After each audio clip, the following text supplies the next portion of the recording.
Salut à tous les abonnés d'Akondanews.net. Nous recevons M. Mamadou Touré de Riot, co-gérant et fondateur de Fininvest, dans le cadre de notre rubrique l'invité de la rédaction. C'est gérant, fondateur du cabinet Fininvest. Et après une maîtrise en sciences de gestion, vous avez poursuivi vos études grâce à une bourse d'excellence de l'UEMOA, un cursus d'expertise comptable au Centre africain d'études supérieures en gestion au César Dakar. Vous avez obtenu un diplôme d'études supérieures de comptabilité et gestion financière de l'UEMOA. Et vous êtes spécialisé en management, en conseil et en audit interne en France. Vous avez obtenu un master spécialisé à l'École supérieure de management de Paris, Marne-la-Vallée.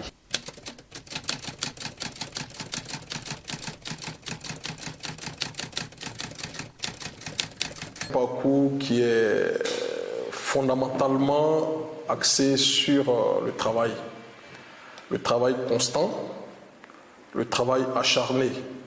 Voilà, donc c'est ce que je peux dire de ce parcours-là. Le résultat est là.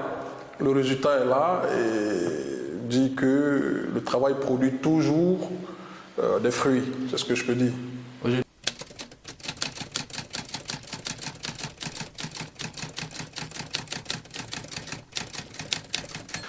Fininvest est un cabinet conseil dans les investissements, conseil dans le management, conseil stratégique, l'ingénierie financière, l'accompagnement des dirigeants des PME, et la conception, le développement et la gestion de projets, et la levée de financement qui reste un problème crucial et qui reste le talon d'Achille de l'ensemble de nos PME. Ce n'est pas seulement sous les tropiques, mais le financement des PME reste toujours un problème pour les PME et c'est beaucoup plus axé dans notre environnement où les PME ont un problème d'organisation, les PME ont des problèmes de structuration et donc notre rôle en créant Fininvest, c'est de pouvoir apporter ce qui manque à ces entreprises-là et leur permettre de se rapprocher du financement bancaire. Aussi, nous ne travaillons pas uniquement qu'avec les banques, parce que nous avons des partenaires aussi internationaux auprès de qui nous levons des financements en equity ou en dette. Et donc, l'objectif essentiel, c'est de pouvoir permettre le financement de projets pour les PME, mais aussi des grands projets étatiques avec des partenaires internationaux. Donc voilà un peu ce que nous couvrons, et voilà un peu notre offre de services dans l'environnement économique ivoirien.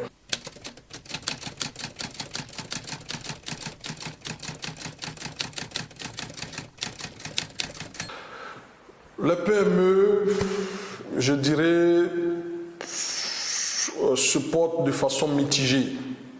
Quand je dis mitigée, ça a tout son sens. Parce que la majorité, le tissu économique ivoirien est constitué à 70% des PME et 70 à 80% des PME qui contribuent pour 20% environ au PIB. Donc vous voyez déjà leur importance, l'importance des PME. Contribuer à 20% au PIB, c'est pas à négliger. Et donc ces PME-là seraient beaucoup plus fortes, beaucoup plus puissantes et capables d'augmenter d'ailleurs leur contribution au PIB si effectivement leur accès au financement était beaucoup plus aisé. Donc malheureusement, la grande majorité reste encore dans des difficultés pour avoir un accès au financement. Mais c'est dû à quoi? C'est dû à leur propre organisation, comme je l'ai dit. Donc les PME pourraient se porter mieux si elles sont ouvertes à à leur propre mea culpa pour comprendre qu'il y a des choses qu'elles ne font pas bien. Et il y a des choses sur lesquelles elles ont besoin d'être conseillées, d'être accompagnées, et pour pouvoir avoir accès au financement et mettre en œuvre leur objet social. Donc je ne dirais pas que les PME se portent bien. Certaines se portent bien, mais la grande majorité a des difficultés.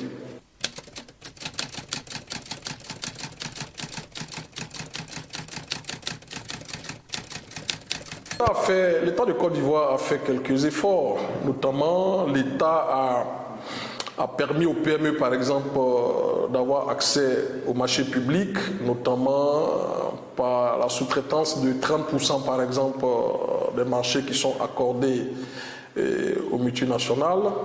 L'État de Côte d'Ivoire a pris beaucoup de mesures en termes de fiscalité, notamment pour, par exemple, permettre à des PME qui s'installent, qui créent des projets, par exemple, dans le secteur industriel, de pouvoir bénéficier de quotas. Je vous donne un exemple très simple. Si j'importe un bien, la Côte d'Ivoire importe un bien à 100%, et si une entreprise, une PME arrive à créer, je dirais, une industrie dans ce secteur de ce bien, l'État de Côte d'Ivoire a pris des mesures telles que les importations puissent être réduites ou être bloquées jusqu'à un certain quota. Donc c'est comme si l'État de Côte d'Ivoire vous assurait une part de marché déjà. Si j'importe 100% d'un bien et que mon usine s'installe pour produire peut-être 20% de ce bien-là, donc c'est comme si on m'accordait 20% de part de marché puisque je ne pourrais importer que 80%. Donc l'État fait des efforts, l'État fera beaucoup plus d'efforts, l'État a beaucoup plus d'efforts encore à faire puisque l'État reste au centre de l'organisation des PME. Et donc voilà, je pense que c'est aux PME de se mettre ensemble, d'être beaucoup plus solidaires. Je pense que le problème des PME ivoiriennes aussi, c'est qu'elles ont l'impression qu'elles peuvent atteindre seules les objectifs. Non, je pense que les PME peuvent former des groupements pour développer certains projets.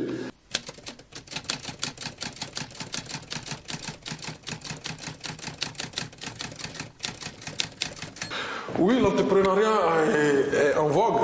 L'entrepreneuriat est en vogue.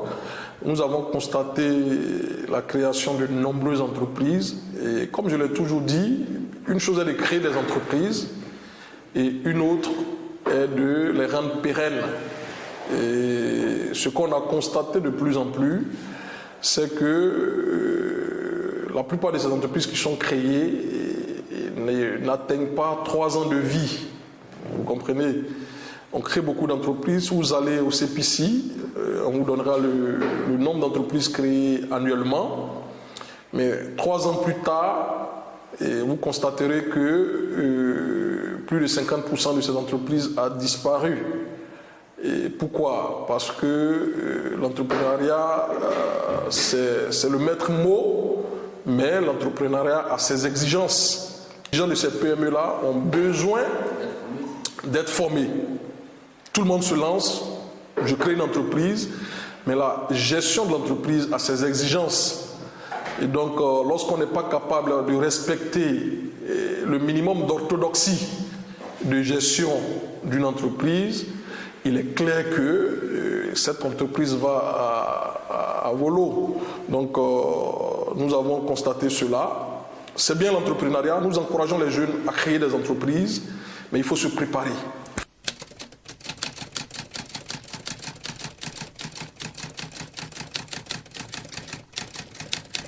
L'éducation, on peut être barré de tous les diplômes et ne pas être forcément un bon dirigeant d'entreprise ou ne pas être capable de mener à bien un projet d'entreprise. Et ça revient toujours à se faire accompagner par des cabinets qui maîtrisent mieux les rouages du management d'entreprise. Vous comprenez? L'éducation, je pense qu'aujourd'hui, de plus en plus d'écoles ont intégré des formations en entrepreneuriat. C'est bien, c'est bien. Et ça commence là déjà. Et je pense que de plus en plus, les années qui viennent, on aura des chefs d'entreprise mieux formés au management de l'entreprise, mieux formés à la stratégie d'entreprise, mieux formés à la politique de l'entreprise. Donc c'est ce qui manque un peu, et je ne vais pas vous le cacher. Nos dirigeants de PME ont un peu ces difficultés-là à mener à bien leur projet d'entreprise.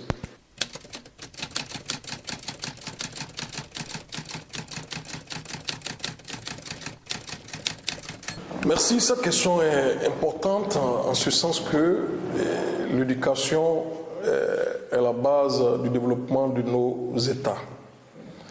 L'éducation reste le nœud du futur de nos pays. Donc, à un moment où nous avons des résultats scolaires de nos enfants, de nos jeunes frères, qui ne cessent de descendre, il était important de mener la réflexion. Donc les états généraux, je suppose que c'est des rencontres pour réfléchir, diagnostiquer le mal et proposer des solutions. Le niveau de compétences des jeunes se ressent. Ça se ressent dans nos offres de candidature. Ça se ressent dans la pratique des jeunes à qui on donne des premières chances. Et il y a beaucoup à apprendre. Et ils ne ressortent pas aujourd'hui des écoles avec beaucoup de compétences. Donc il faut réfléchir au modèle. Il faut réfléchir au modèle ivoirien. Je conseille de plus en plus l'apprentissage. L'apprentissage qui permet d'être à cheval entre l'école et l'entreprise, de sorte à ce que lorsque les jeunes terminent leur diplôme, et je profite aussi pour demander à ce que la réflexion porte sur la qualité des formateurs, de nos jeunes frères. Il faut revoir le système de recrutement des enseignants, mais un enseignant qui est recruté, il doit lui-même être en formation permanente. Donc aussi emmener les enseignants en formation de façon régulière, je dirais de façon organisée. Il faut que chaque enseignant puisse chaque année suivre une formation qui lui permet d'améliorer son offre d'enseignement. Donc voilà un peu ce que je peux dire sur cela.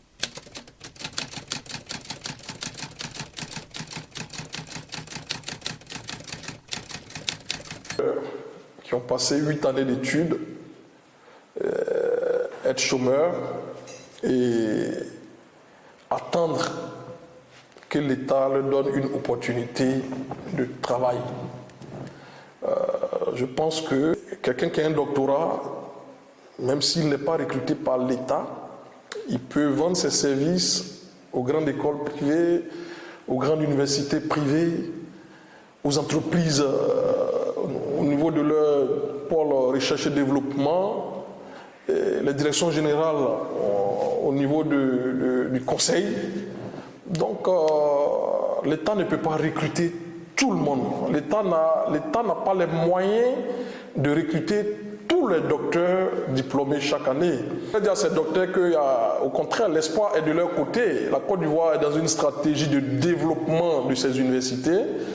Il y a la construction de plusieurs universités en cours, notamment à Bondoukou, à Man, à San Pedro. Donc c'est ces docteurs-là qui vont enseigner dans ces universités. Donc il y a de l'espoir. Mais en attendant que l'État puisse les recruter, il faut qu'ils puissent vendre leurs services. Ils ont de la connaissance. On ne peut pas dire que je suis docteur et puis croiser les bras, attendre d'être recruté. Non, il faut vendre son savoir. Lorsque nous créons une entreprise comme la nôtre, c'est notre savoir qu'on vend avec tous les risques. Nous n'avons pas entendu l'État pour avoir un emploi. Et ils doivent sortir aussi de leur méthode de revendication